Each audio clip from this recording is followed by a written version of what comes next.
Last time हमने पढ़ा था सम और काउंट निकालना, ठीक है। और उसमें दो चीजें बताई थी, अगर कॉलम का नाम लिखेंगे तो वो नल नहीं इंक्लूड करेगा, और अगर हम स्टार लिखेंगे तो वो इंक्लूड करेगा, ठीक है।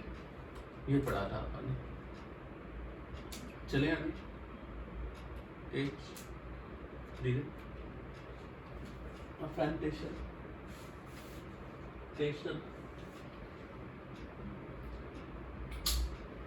है। तो ये हमने पढ़ा था सम ऑफ काउंट निकालना, ये पढ़ा था sum of count of minutes from Delhi metro where the body station. इन भी पढ़ा था हमने, नॉट इन भी पढ़ा था, लाइक भी पढ़ा था, और बिटवीन भी पढ़ा था, greater than less than equal to भी पढ़ा था पिछली बार। ओके, मेरा ये पॉइंट है कि सेलेक्ट काउंट एस्टिक मार्क में ब्रैकेट में बंद करके फ्रॉम दिल्ली मेट्रो, यानी वेयर वाली कंडीशन नहीं, तो क्या रिजल्ट मिलेगा? हाँ, तो वो काउंट निकालते हैं। तुमने काउंट में स्टार लगाया ना, तो कुछ नहीं, वो सारे गिन रहे, 1 2 3 4 5 6 6 आंसर आए। कॉलम नहीं गिनेगा क्योंकि मैंने तो सिलेक्ट में कॉलम नहीं लिखा है। स्टार लिखा ना, स्टार का मतलब होता है कि कितने रोज हैं वो बताएगी, कॉलम नहीं बताता। नहीं कॉलम नहीं। और अगर कॉलम नेम लिख दिया तो उस कॉलम में कितनी रोज है वो बताएगा। कॉलम नहीं बताएगा। हाँ, अगर लिखा select count of star from Delhi metro, तो आंसर 6 आएगा। अगर लिखा select count of the boarding station from Delhi metro, तो 5 आएगा। कितनी आएंगे? 1 2 3 4 5।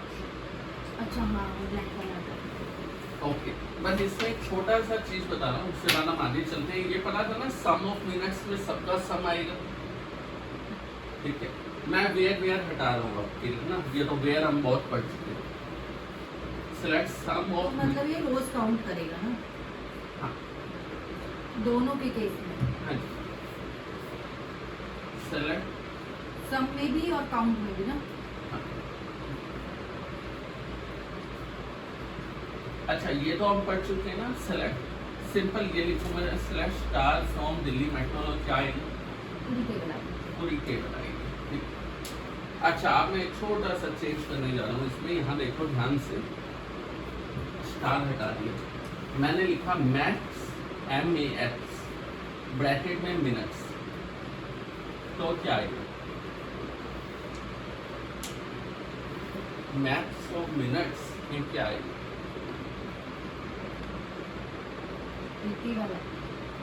यस, मिनट्स वाले कॉलम में सबसे मैक्सिमम जो है वो आ जाएगा। अब ऐसा हो सकता है ना, तुमने दिल्ली मेट्रो में तुमने देखना है कि सबसे ज्यादा किसने ट्रैवल किया, तो ये रो देगा पूरी की खाली 80? खाली ये देगा, मैक्स लिखा है तुमने। अब पूरी रो चाहिए, तुम कैसे निकालोगे? कॉमा कॉमा लगा के? नहीं, वो हम बाद में पढ़ेंगे, ऐसे नहीं कर सकते, ठीक है। तो अगर हम select max minutes from Delhi metro, तो खाली 80 आएगा। 80, ठीक है। अच्छा, अब इसी में मैं मैक्स हटा देता हूँ एक बार, मैं यहाँ पे लिखता हूँ मिन MIN, तो क्या आएगा? 21। समझ आता है क्या?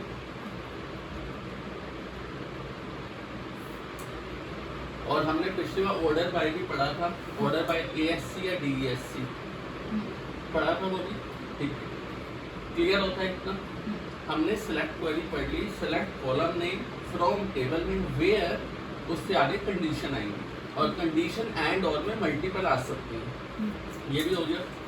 ओके, अच्छा, ऑर्डर बाय पढ़ा था हमने, मैं यहीं पे लिख सकता हूँ, यहाँ सपोज मैं ये हटा दूँ, मैं ये भी लिख सकता हूँ select date from Delhi metro, आगे वेयर लगाना जरूरी थोड़ी, मैं तो कोई कंडीशन नहीं चाहिए, तो मैं इससे आगे लिख सकता हूँ ऑर्डर बाय डेट ASC। समझ आता है? कोई कंफ्यूजन है इसमें? तुम डेट निकाल के दे दो मुझे, ऑर्डर बाय डेट से ही करना, असेंडिंग ऑर्डर में, मतलब पहले 13 तारीख, फिर 14, फिर 15 का डाटा चाहिए मुझे। तो ये पूरी रो उठा के देगा ना? पूरी चाहिए तो यहाँ पे लिखो ना, फिर तुम अगर पूरी रो चाहिए तो डेट क्यों, यहाँ पे स्टार लगाओ तो पूरी रो आएगी। नहीं तो खाली वो आएगा नहीं डेट तो खाली साइज। डेट वाला आएगा, वो तो यहाँ पे डिफाइन करना है ना आपने कॉलम। कोई डाउट इसमें क्या?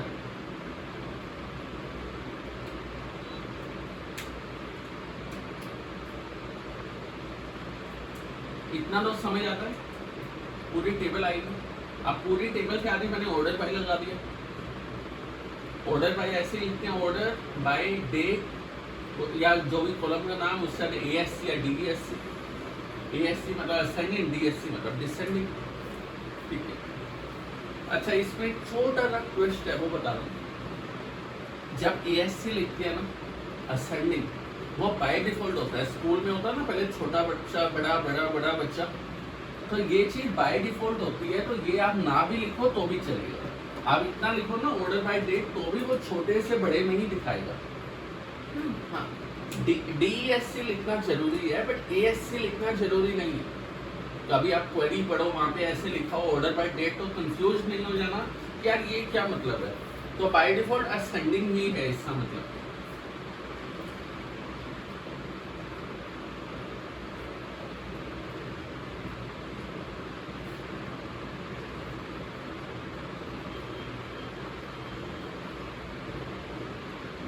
खत्म हो गया सिलेक्ट वाला पूरा, ठीक है। अब हम सिलेक्ट वाला थोड़ी देर के लिए छोड़ रहे हैं, हम सिलेक्ट वाले पे बात ही नहीं करेंगे, ठीक है।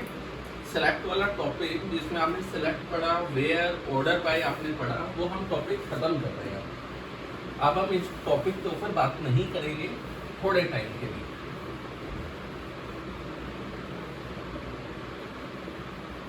मैंने इसका सिंटैक्स भी हटा दिया, ये हमने पूरा खत्म किया। ये दिल्ली मेट्रो है, ये टेबल है और ये हमारी कॉलम और रो है, ये चीज़ आपको याद हो चुकी है। अब मैं एक नया सिंटैक्स लिख रहा हूँ, वो एक बार पढ़ लेते हैं। तो ये उसके आगे टेबल, टेबल के आगे टेबल नेम, ठीक है, ब्रैकेट शुरू, यहाँ पे है column 1, call 1, data type 1, call 2, data type 2, comma comma, call 3, data type 3, comma. ऐसे जितने भी कॉलम चाहिए वो आपके पास आएंगे और लास्ट में आएगा प्राइमरी की,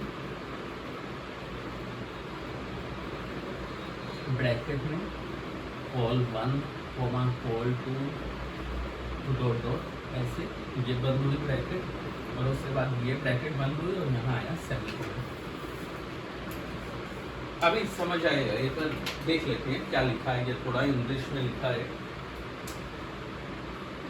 ये टेबल थी, आपने इस सुबह सेलेक्ट क्वेरी चलाई, ठीक है, बहुत सारी चला के देखी हमने।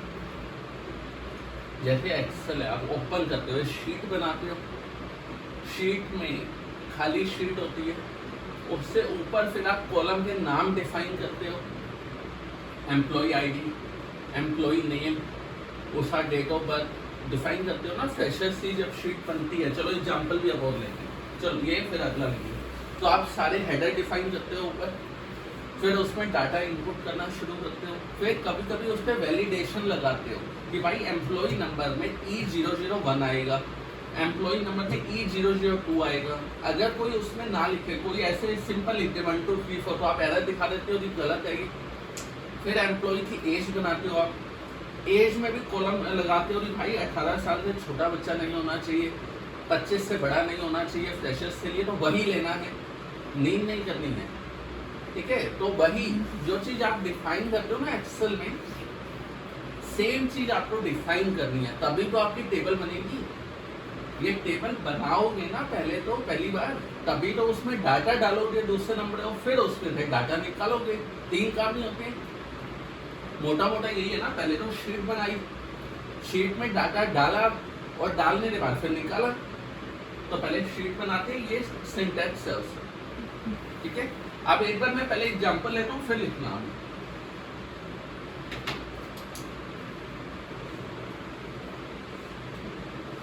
देखो अब मुझे ये दिल्ली मेट्रो की टेबल बनानी है, तो जो जो मैंने कैपिटल में लिखा है वो तो लिखना ही लिखना है आपको, मतलब क्रिएट टेबल आएगा ही आएगा। तो ये अच्छा कैपिटल स्मॉल जैसे भी लिख सकते हो, वो मैंने सिर्फ डिनोट किया है कि ऐसा लिखना है। क्रिएट टेबल, इससे आगे टेबल का नाम, शीट का नाम क्या रखना है आपने, दिल्ली मेट्रो, ठीक है, दिल्ली मेट्रो, ब्रैकेट शुरू हो गई है। पहला कॉलम क्या है, सीरियल नंबर, पहले कॉलम का नाम क्या है, सीरियल नंबर। तो ये लिखा मैंने SRNO। ये किस टाइप का रखना है, ये नंबर किस टाइप का है आपका, कोई टाइप होगा ना, इसमें क्या वैल्यू आ सकती है, वो टाइप हमने डिफाइन करना है। यहाँ पे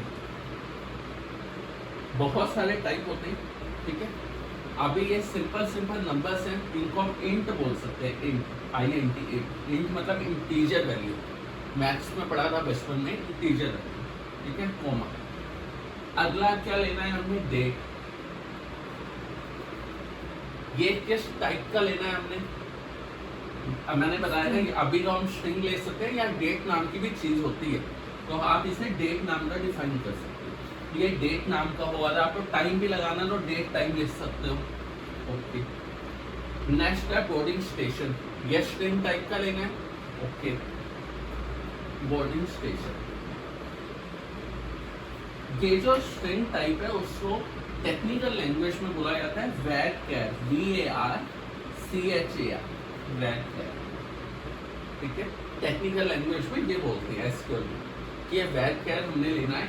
अच्छा कितना लेना है, कोई देखो अगर आप डिफाइन नहीं करोगे एक्सेल में, आप बताओगे नहीं कि इतना बड़ा नाम है, तो वो तो कॉलम में कुछ भी लिख सकता है बंदा। तो हम डिफाइन करेंगे कि ये जो नाम है ये हद से हद 30 कैरेक्टर्स में पूरा आ जाएगा। जैसे रोहित नाम है, ROHIT 5 में आ जाए पूरा, ऐसे ही NOIDASECTOR 61, तो ये आपका हुआ 12 13 14 14 में आ जाए पूरा। तो मैंने लिमिट ले ली, 30 से बड़ा नाम नहीं होगा, ठीक है, वो डिफाइन कर दिया मैंने, कॉमा। डिबोर्डिंग स्टेशन, ये भी स्ट्रिंग है हमारा, और ये भी इतना ही ले लूँ मैं, वैरचैर 30, इससे बड़ा नाम तो नहीं होगा, ठीक है, कॉमा। कार्ड नंबर, जो बंदे का कार्ड नंबर है वो यूजुअली 2-4 नंबर का होता है या 6 नंबर होते हैं। चलो मैं एक काम करता हूँ, कार्ड नंबर डिफाइन कर देता हूँ, वैरचैर हद से हद मैं बोल रहा हूँ 10 डिजिट का हो जाएगा, इससे बड़ा क्या होगा। और लास्ट है मिनट्स, कितने मिनट्स का होगा, कितने मिनट्स, ये भी इंटीजर है हमारा, कोई डेसिमल तो नहीं है इसमें, तो मैंने इंट लिख दिया इसमें, ठीक है। प्राइमरी की अभी छोड़ दो, ये बंद हो गया, ये टेबल बन गया, ठीक है। ये चलाएंगे तो ऐसी टेबल बन जाएगी जिसमें ऊपर हेडर आ जाएगा, फिर डाटा डालना बाद में देखेंगे, टेबल बनानी है, ओके। अब जो ये मैंने नाम लिखे हैं यहाँ पे, ये नाम ऑलमोस्ट सब जगह सिमिलर है, लेकिन जैसे MySQL अलग कंपनी का है, SQL सर्वर अलग कंपनी का है, Oracle अलग कंपनी का है, MS Access अलग कंपनी का है, SQLite अलग कंपनी का है, तो ये नाम अलग अलग हो सकते हैं। इनको बोला जाता है data type, data type, data का टाइप, कि इस लाइन में जो डाटा आने वाला है वो कौन से टाइप का है, ये नाम अलग हो सकते हैं।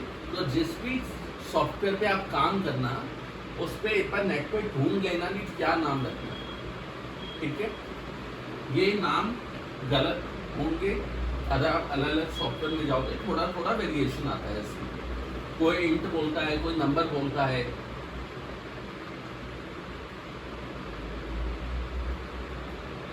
टेबल बनानी है, कैसे बनती है, एक टेबल और तुम बताना, फिर छुट्टी करते हैं, ठीक है। एक टेबल मैं लिख के दे रहा हूँ, वो बनानी है।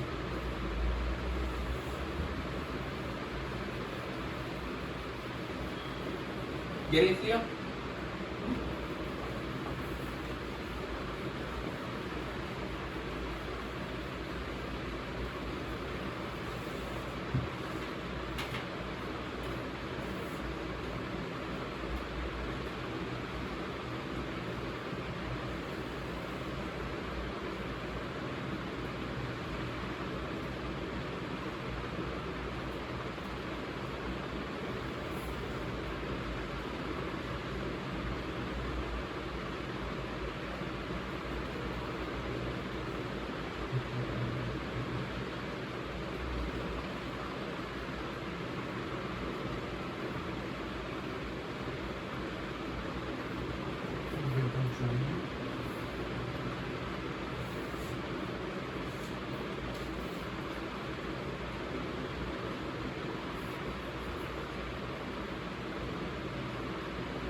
बताओ क्या बनाएंगे?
Create table employee ID in name string date of birth date gender string base salary int pf int gross salary int बिल्कुल सही।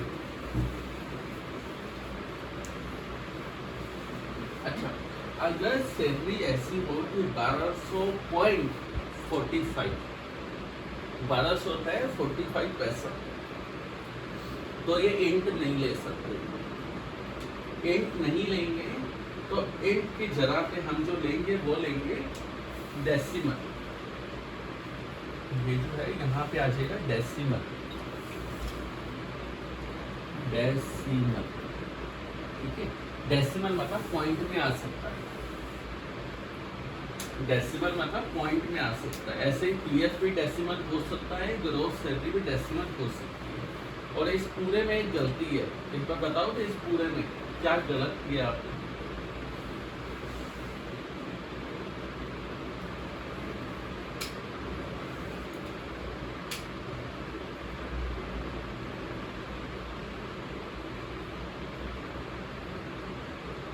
गलत दिखाई दे रहा इसमें और इसमें, देखो एक बार।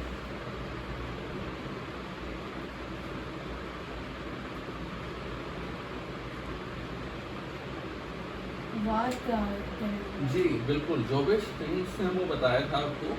स्ट्रिंग्स नाम की कोई चीज नहीं होती एसक्यूएल में, टेक्निकली उसे वैर बोला जाता है। तो आपका जो नेम है, नेम आपको स्ट्रिंग्स नहीं लिखना है, उसकी जगह पे आप लिखोगे वैर हाँ वैर। कितना बड़ा नाम आप ले सकते हो, सपोज मैंने ले लिया 30 कैरेक्टर्स। डेट ठीक है। जेंडर, जेंडर भी आप स्ट्रिंग नहीं लोगे, ये भी आप वैर कर दो। लेकिन जेंडर में आप सिर्फ इतना ले सकते हो ना, मेल फीमेल।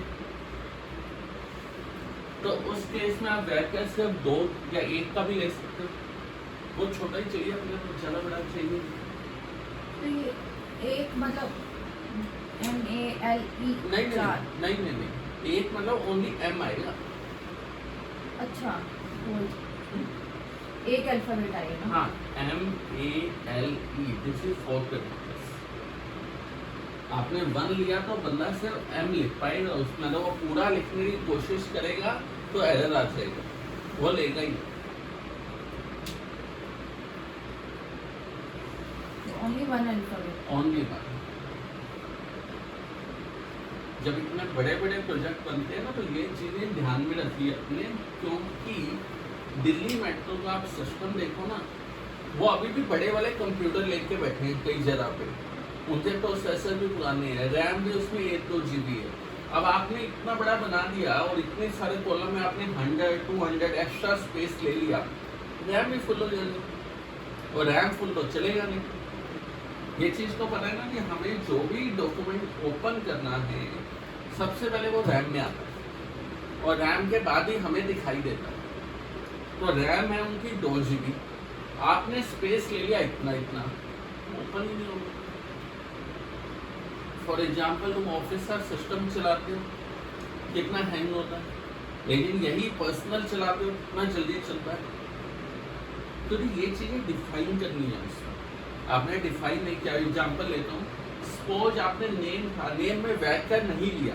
एक और टाइप होता है, मैं बताता हूँ आपको, नेम में वैकर लिया ही नहीं आपने,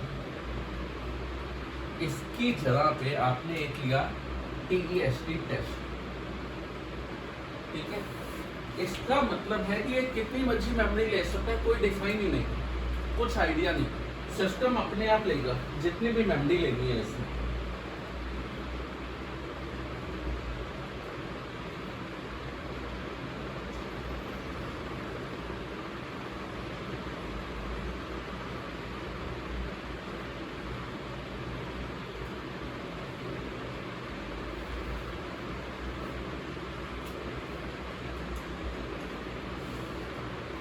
जितनी मर्जी मेमोरी ले सकता है। अच्छा, ऐसे ही इंट लिया ना आपने, इंट की लिया, मैंने बताया डेसिमल होता है, ऐसे ही और भी नाम होते हैं। एक होता है big int, big int, BIGINT int.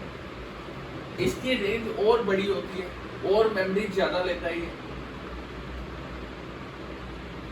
Again repeating, ये जितने भी नाम हैं, ये नाम जिस भी सॉफ्टवेयर पे आप काम कर रहे हो वहां पे एक बार चेक कर लेना, नाम वेरी हो सकते हैं, ठीक है।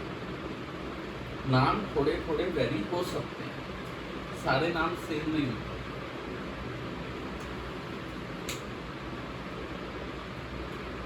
तो आपने ये जितने भी नाम लेने हैं ना, डाटा टाइप लेने हैं, जितने भी, ये बहुत सोच के लेने हैं कि हमें जितना चाहिए उतनी जरूरत ले, ठीक है। फॉर एग्जाम्पल, आपने 2 BHK लिया घर, उसमें आपने बोला कि 4 बेडरूम घुसा दो, तो वो कैसे आएंगे वो आपको पता है, एक के ऊपर एक बेड आएगा, ठीक है। तो कंप्यूटर जब आप सॉफ्टवेयर या कुछ भी बनाते हो तो लोग कहीं भी चला सकते हैं।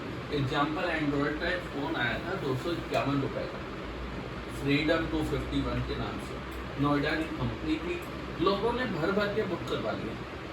अगर वो लोग ले लेते, वो तो खैर बंद हो गया। अभी जियो का फ़ोन आया SSD 500 का, उसमें रैम है 2 GB। अब आजकल की जो गेम्स बन रही हैं वो बोलते हैं कि आपको कम से कम 8 GB रैम चाहिए फ़ोन के अंदर। जो गेम आजकल बन रही है, अभी ये जो एक PUBG वगैरह चल रही है, वो 4 GB से कम में तो चलती ही नहीं। अब बंदा जियो वाले फ़ोन पे ये इतना बड़ा ऐप चलाएगा तो कहाँ से चलेगा, तो उनको चीज़ें इतनी सारी चाहिए। अब आपने टेबल्स बना दिया, पूरा इसको दिल्ली मेट्रो का प्रोजेक्ट बनाने वाले हो, इतनी सारी टेबल्स और इतने सारे कॉलम रो आप ले रखी हैं आपने, तो हैंगी होगा। फॉर एग्जाम्पल, आप वर्ड डे यूज करते हो, उसमें पूरी इंफॉर्मेशन है आपकी, लेकिन कितना स्लो है ना, क्यों? क्योंकि पीछे तो यही सब कुछ बना हुआ है, उन्होंने तुम्हारी सारी इन्फॉर्मेशन रखी है ना। इसके अलावा एम्प्लॉय ने कब ज्वाइन किया, कब प्रोबेशन कंप्लीट हुआ, क्या सैलरी है, सैलरी कब इंक्रीमेंट हुआ, उसका ऑफर लेटर, इंक्रीमेंट लेटर, हर टाइप के लेटर है उसमें, सब कुछ है।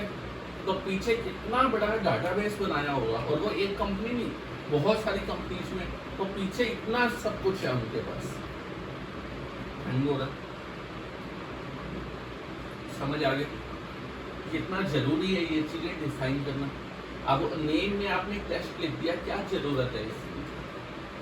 नेम का कितना बड़ा हो सकता है, 30, 30, 40। यहाँ पे आपने लिख दिया बिग इंट, सैलरी आप क्या करोड़ में जाओगे, इससे ऊपर कहाँ जाओगे? इससे ऊपर का बंदा तो ये यूज भी नहीं करेगा आपका सिस्टम। तो इसे बिग इंट लिखने की क्या जरूरत है? बिग इंट में बताओ क्या वैल्यू आती है, मैं लिख के बताऊँ एक बार, बहुत इंटरेस्टिंग है। बिग इंट में कितना बड़ा नंबर आ सकता है, ये नंबर आता है ये 922337203854775807, इतना बड़ा नंबर आ सकता है। तो भाई इसकी क्या जरूरत है? तुम इंटीजर ले लो, सिंपल, तुम देख लो ना तुम्हें कितना आ सकता है, जितनी जरूरत है उतने करो ना। एक हिंदी में लाइन है, जितनी चादर उतने लंबे पैर पसारो, कुछ ऐसी है ना एक लाइन कुछ। तो सेम चीज, आप उतना ही यूज करो जितना आपको जरूरत है, उससे मेमोरी बचेगी, रैम बचेगा, छोटे फोन, छोटे कंप्यूटर में भी चल पाएगा अच्छे से।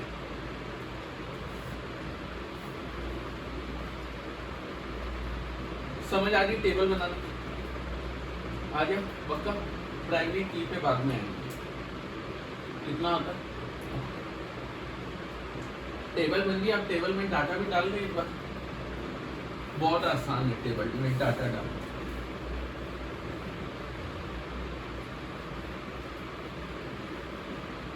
इसी में डाल दें।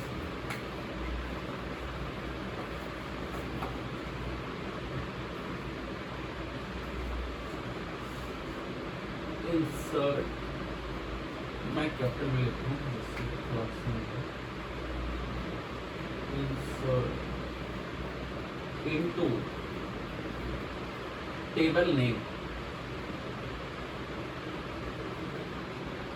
वैल्यूज ब्रैकेट में।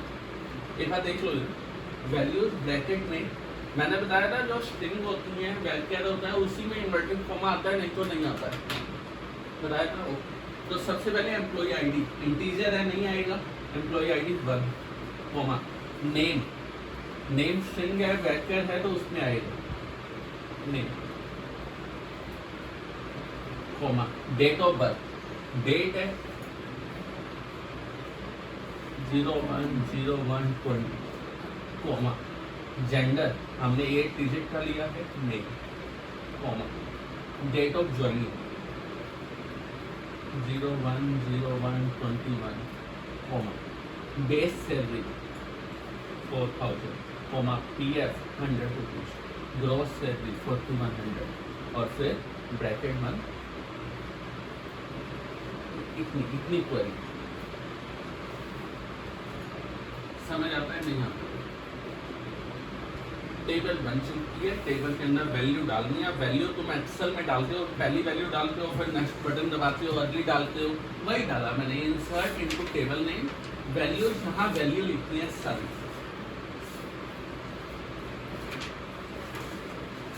ठीक है, एक और डाल के देखते हैं इसी में।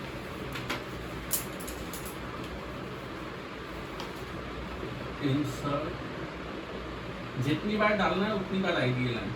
Into employ value 2 comma Suresh comma next date of birth 05/01/88 comma male comma कब ज्वाइन किया इसमें 05/04/21 comma base salary 2000 comma PF 50 rupees 2050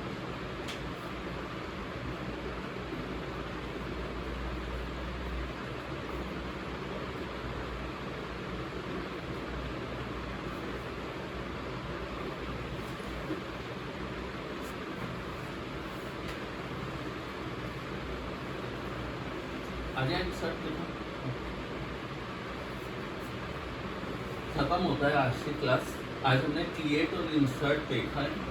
create में अपना प्राइमरी की बचा है अभी, ठीक है। इंसर्ट में अच्छा जाते जाते एक चीज बता देता हूँ मैं आपको, ठीक है। खत्म करते हैं, इंसर्ट करना आ गया। बस आपने वैल्यूज लिखी ना, उससे ज़्यादा वैल्यू डाल देनी है, जितनी भी वैल्यू लिखी है। ये जो सिंटैक्स है वो प्रैक्टिस होगा। सपोज मुझे इस बंदे का अभी मुझे डेट ऑफ बर्थ नहीं पता, तो मैं क्या करूं? डेट ऑफ बर्थ नहीं पता या डेट ऑफ बर्थ पता है, सपोज मैं बोलता हूँ डेट ऑफ ज्वाइनिंग नहीं पता, अभी कब ज्वाइन करेगा, और ये नहीं पता तो उसकी सैलरी भी नहीं पता। सपोज कि मुझे सिर्फ ये 4 चीजें पता है, उससे आगे पता ही नहीं, तो मैं क्या कर सकता हूँ? ये सारे हटा सकता हूँ। तो अब ये क्या करेगा? टेबल में पहले कॉलम में डाल देगा, सेकंड में ये, थर्ड में ये, फोर्थ में ये डाल देगा, उससे आगे खाली छोड़ देगा। ठीक है, कई जगह पे कई सॉफ्टवेयर में ये हो जाता है, बट कईयों में नहीं होता। वो बोलते हैं ना जी तुम तो आधी वैल्यू दे रहे हो, मैं तो नहीं करूँगा। तो ऐसे केस में हमें क्या करना है? जब हम आधी वैल्यू दे रहे हैं तो बहुत जिद्दी होता है, कभी कभी सॉफ्टवेयर बोलता है मैं तो नहीं डालूंगा, ठीक है, पहला क्वेश्चन। सेकेंड, कभी कभी ऐसा होता है कि हमें सपोज ये भी नहीं पता, डेट ऑफ बर्थ भी नहीं पता, हमें सिर्फ इतना ही पता है, आप तो वो कभी नहीं डालेगा, तो वो एम उठा के इसमें डालने लगेगा तो एरर आ गया, उसी का पता कि एम यहाँ डालना है, यहाँ डालना है, यहाँ डालना है, यहाँ कहाँ डालना है, तो उसे नहीं पता, ठीक है। पहली चीज, कई सॉफ्टवेयर में तो जिद्दी होता है, वो डालता ही नहीं, कईयों में डाल देता है नंबर वाइज, बट ऐसे केस में नंबर वाइज डालेगा तो प्रॉब्लम आ जाएगी, डेट ऑफ बर्थ में मेल डालेगा तो सब हिल जाएगा। तो हमें क्या करना है ऐसे में, मैं इसे यहाँ लिख देता हूँ मेल, ऐसे में हमें क्या करना है, इंसर्ट इनटू एम्प्लॉयज या ब्रैकेट खोलेंगे, ब्रैकेट, उसमें हम बताएंगे नहीं तेरे को कहाँ डालना है, हम डालेंगे employ ID, comma name, comma gender, bracket बंद। अब हमने बता दिया कि तू इन तीनों में ये 3 वैल्यू डाल दे, अब वो मना नहीं कर सकता, ठीक है। पहले तो वो नखरे करता था मैं डालूं या नहीं,